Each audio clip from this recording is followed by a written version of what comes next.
Recently আমি একটা ৯০ এর রাস্তায় বাইক চালাইতেছিলাম। বাইকটা আমার ১০০ স্পিড উঠে গিয়েছিল।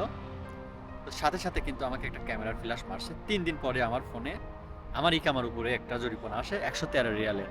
সেখানে লেখা আছে আমি লিমিট ক্রস করছি। এটা হচ্ছে স্মার্ট বলে। বাংলাদেশে কোন দিকটা স্মার্ট আছে আমাকে বলেন? কেন স্মার্ট নাই? এদেশে একটা জিনিস আইন যদি গভর্নমেন্ট দেয় ওটা সবাই মেনে নেয়। এটা নিয়ে কোনো দাবি নেই, কিচ্ছু নেই। ওটা মেনে নেয়।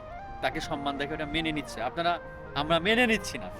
এটা সরকার একটা কাজ করছে, ওটা নিয়ে আপনারা দাবি করছেন। এটা হবে না, এভাবে হবে না, এভাবে করলে আমাদের ক্ষতি। তোমার কেন ক্ষতি হবে? বাংলাদেশ সরকার কি তোমার ক্ষতি করার জন্য একটা উন্নতির দিকে আগায়? হুম? বাংলাদেশ সরকার বর্তমানে যে ফোনের ভ্যাটটা যে বাড়াইছে বা যে অফিসিয়াল ফোন নিবন্ধন করছে, এটা স্মার্ট করার জন্য আগাচ্ছে বাংলাদেশ সরকার। এটা নিয়ে আমরা দাবি করছি। এগুলো ঠিক না ভাই। আমরা অন্যান্য দেশে লক্ষ্য করব, সেগুলো দেখব অন্যান্য দেশে কি হচ্ছে। ঠিক আছে? এগুলো মানতে হবে আমাদের।